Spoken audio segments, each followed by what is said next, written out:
মাসুদ ভাই যে বলছিল যে বাংলাদেশের মানুষ ইসলামকে পছন্দ করে, বাট হয়তো এই বলছে যে ইসলামের যে আইনগুলো সেগুলো ইমপ্লিমেন্টের বিষয়ে তাদের একটা বড় ভীতি আছে। আর জায়গাটা এইটা নাকি বাংলাদেশের মানুষের পালনগত এবং বিশ্বাসগত ইসলামের সঙ্গে কোনো কনফ্লিক্ট আছে? আপনার আলোচনাটা যাওয়ার আগে আমি আগে একটু ব্যাকগ্রাউন্ডটা বোঝার চেষ্টা করি। বাংলাদেশের জনগণ এখানে ধরেন ইসলামকে কিভাবে দেখে, এই আলোচনাটা অনেক লম্বা বড় আলোচনা, আলোচনা। কারণ এখানে ইসলামের অনেকগুলো ধারা একই সাথে অ্যাক্টিভ। তো মাসুদ ভাই যেখানে শেষ করলো সেখান থেকে যদি শুরু করি আমি, তাহলে আমি এইভাবে শুরু করতে পারি। দেখেন, আমাদের এখানে যে সেকুলারিজমটা যেটা খাওয়ানো হয়েছে এতদিন ধরে, এটা কি? এটা কিন্তু ইউরোপ আমেরিকার মতো সেকুলারিজম না, এইটা এসেনশিয়ালি অ্যান্টি ইসলামিজম, ইসলাম বিদ্বেষী। ইউরোপ আমেরিকার সেকুলারিজমের মধ্যে কিন্তু ধর্ম বিদ্বেষ নাই, ধর্মের অ্যাডাপ্টেশন আছে, আপনার কমিউনিটি রাইটস আছে, ফেথ ফ্রিডম আছে। আপনার ফেথ ফ্রিডম ছিল, আপনার জ্ঞানের আওয়ামীকরণ করা হয়েছিল, যে কথাটা আমি বলি। আপনার টুপিদারি দেখলেই তাকে জঙ্গি হিসেবে আখ্যায়িত করা হয়েছে। ফলে আমাদের এখানে লিটারেচার, ভারতীয় বাঙালি জাতীয়তাবাদের যে বয়ান, তার যে হিন্দুত্ববাদী আপনার দার্শনিক ভিত্তি, তার সাথে লিঙ্ক করে এখানে বাঙালি জাতীয়তাবাদের এমন এক ধারা তৈরি করা হয়েছিল, সেখানে টুপিদারি দেখলেই তাকে জঙ্গি আকারে সাব্যস্ত করা হইতো। সেখানে জামাতে ইসলাম যেহেতু রাজনৈতিকভাবে একটু বড় দল ইসলামিক দলগুলোর মধ্যে সবগুলোর তুলনায়, এবং যেহেতু তার ক্ষমতায় আসার এক ধরনের মেকানিজম আছে, তার একটা ইসলামিজম আছে, সেটা আপনি পছন্দ করেন বা না করেন সেটা অন্য কথা, সেটার ব্যাপারে আমারও পার্সোনাল অনেক ক্রিটিক আছে। কিন্তু যেহেতু তার এক ধরনের সক্ষমতা আছে, ফলে এখানে ইসলামের প্রতীক আকারে জামাতকে হাজির করা হয়েছে। অথচ এখানে অন্যান্য স্কুল অফ থট যেগুলো ইসলামের, তার সাথে জামাতের প্রায় মুখোমুখি অবস্থান আছে, জামাতের সাথে 1000 মাইলের দূরত্ব আছে। আমি বলতেছি মানে চিন্তাগত, দার্শনিক পজিশনের, পলিটিক্যাল প্রস্তাবনার। কিন্তু জামাতও যা ওদের কাছে, হেফাজতও যা তাদের কাছে, চরমনায়ও যা তাদের কাছে, মাজারপন্থীও তার কাছে, এক সবই সব জঙ্গি। ফলে এই জন্য বাংলাদেশে এখন যেটা এখানকার যে সেকুলারিজমের ধারাটা, এবং আফটার ওয়ার অ্যান্ড টেরর আফগানিস্তানের আমেরিকার শোচনীয় পরাজয়ের মধ্য দিয়ে ওয়ার অ্যান্ড টেররের পলিসি দুনিয়াতে আর কোথাও নাই, কিন্তু ভারতে রয়ে গেছে। এবং ভারতে কিভাবে রয়ে গেছে? মোদির এই যে হিন্দুত্ববাদী ফ্যাসিজম যেটা, সেটাকে সে পরিপুষ্ট করার জন্য অলওয়েজ একটা ইসলামের বিরুদ্ধে যুদ্ধ জারি সে রাখতেছে, এবং সেই যুদ্ধ জারি রাখার লজিক সে উৎপাদন করার জন্য বাংলাদেশকে একটা উর্বর ভূমি আকারে দেখাচ্ছে, যেটা মাসুদ ভাই আলোচনা করলেন। এই অভ্যুত্থানটা কি এসেনশিয়ালি এটা ডানপন্থী অভ্যুত্থান। Let me clear one thing. কেন ডানপন্থী অভ্যুত্থান বলতেছি আমি প্রথম দিন থেকে?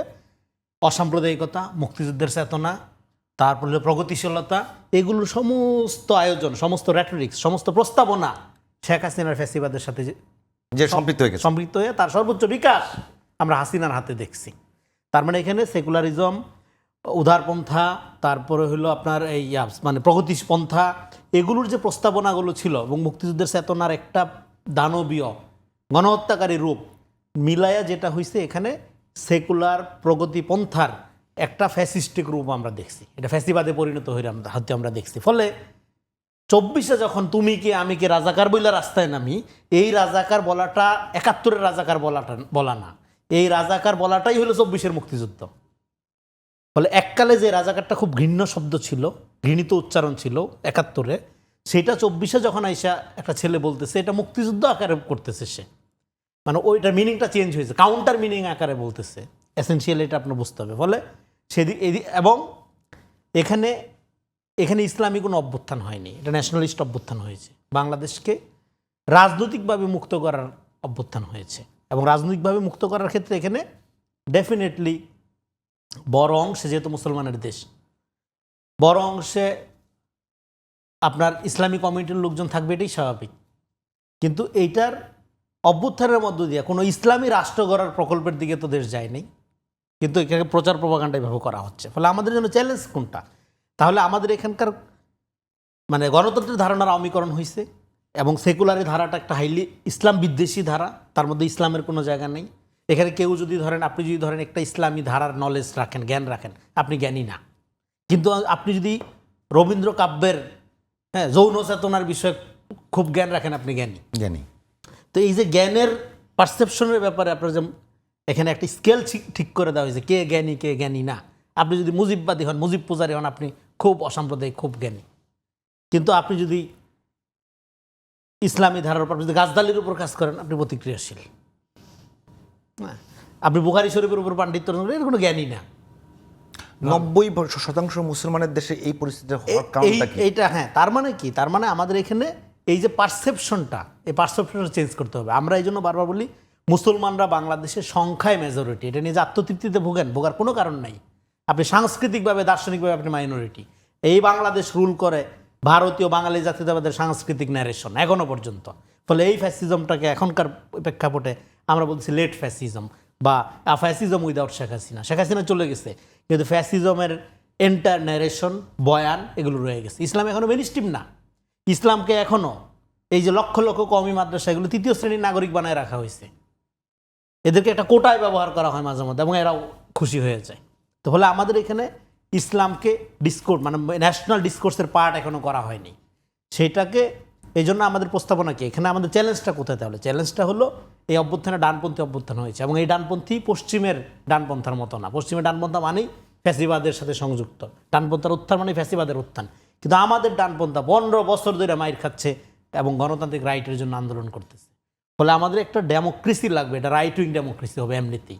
ফলে এখানে হ্যাঁ, এই রাইট উইং ডেমোক্রেসি কীভাবে ফাংশন করবে সেটা নিয়ে আমরা কথা বলবো, সেটা নিয়ে আমাদের কাজ করতে হবে। কিন্তু এখানে এই যে ভারতীয় যে বাঙালি জাতীয়তাবাদের কালচারাল আপনার যে গুন্ডাগুলো, এই কালচারাল টাউটগুলো, এটা সংখ্যায় এরা হলো মাইনরিটি।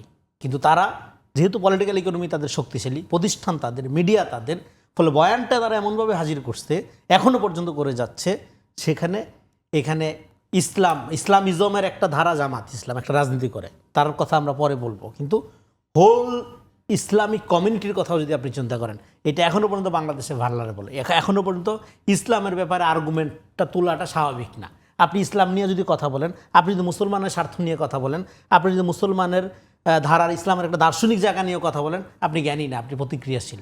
ফলে বুদ্ধিজীবী তার এই যে নাস্তিক্যকরণ, প্রগতিকরণ, ইসলাম বিদ্বেষীকরণ, এটা সামাজিকীকরণ করা হয়েছে। এটা ইন্ডাস্ট্রিয়াতে না, রনি ভাই এটা একটু বলবেন যে আপনি মনে করেন কোনোভাবে ইসলামের পক্ষে কথা বললে আপনি জামাত ইসলাম হয়ে যাচ্ছেন কেন? জামাত ইসলাম হয়ে যাচ্ছে না, এটা তো পরের ব্যাপার। কিন্তু আগে আমি বলতেছি, ধরেন জামাতের সাথে এটা মূর্খতা, কমপ্লিটলি মূর্খতা। কারণ এখানে অন্যান্য ইসলামী দলগুলোর সাথে, ধরেন দেওবন্দি ধারার সাথে জামাতের বাহাজগত তর্ক আজকে নতুন, 50 বছর ধরে এটা বাহাত, আরও বেশি দেওবন্দি আমল থেকে এটা বাহাত চলতেছে। কিন্তু আপনি ইসলামের কথা বললেই আপনি জঙ্গি জামাত হয়ে যাচ্ছেন।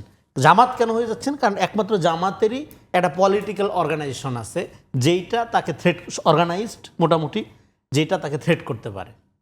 ফলে এই জন্য জামাতের উদাহরণটা দেয়, এবং তারপর এটা হলো একটা জ্বলন্ত মূর্খতার উদাহরণ। এই জন্য আমি বলতে, আমি এখানে শেষ করে এই পার্টটা এইভাবে।